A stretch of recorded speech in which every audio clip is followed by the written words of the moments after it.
জুলাই বিপ্লবের ঘোষণাপত্রে কবর রচিত হবে ৭২-এর সংবিধানের। সংবাদ সম্মেলনে অভ্যুত্থানের নেতারা আওয়ামী লীগকে অপ্রাসঙ্গিক করে নতুন বাংলাদেশ গড়ার প্রত্যয়। মুজিববাদী ৭২-এর সংবিধানের কবর রচিত হবে।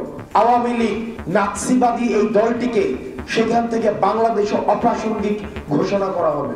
এই ঘোষণাটি আমাদের সামগ্রিকভাবে পুরো বাংলাদেশের একটি লিখিত দলিল হিসেবে থাকবে।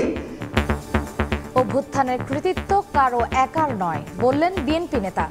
বাতিল না করে সংবিধানের প্রশ্নবিদ্ধ অংশ সংস্কারের পরামর্শ।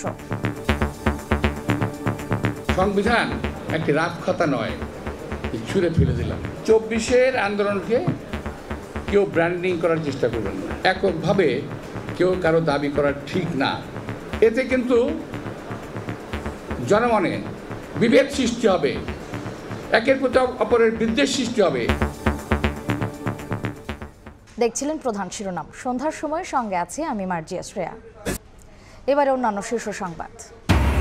অস্থায়ী পাস নিয়ে কাল থেকে সচিবালয়ে ঢুকতে পারবেন সাংবাদিকরা। ক্রাইম সিন রক্ষায় প্রবেশ সীমিত করার দাবি প্রেস উইংয়ের। সোমবার প্রাথমিক তদন্ত প্রতিবেদন পেশ। ট্রেনি চিকিৎসকদের শাহবাগ অবরোধ। জুলাই থেকে ৩৫,০০০ করার প্রস্তাব স্বাস্থ্যের। এখনই বাস্তবায়ন চান আন্দোলনকারীরা। যানজটে ভোগান্তি।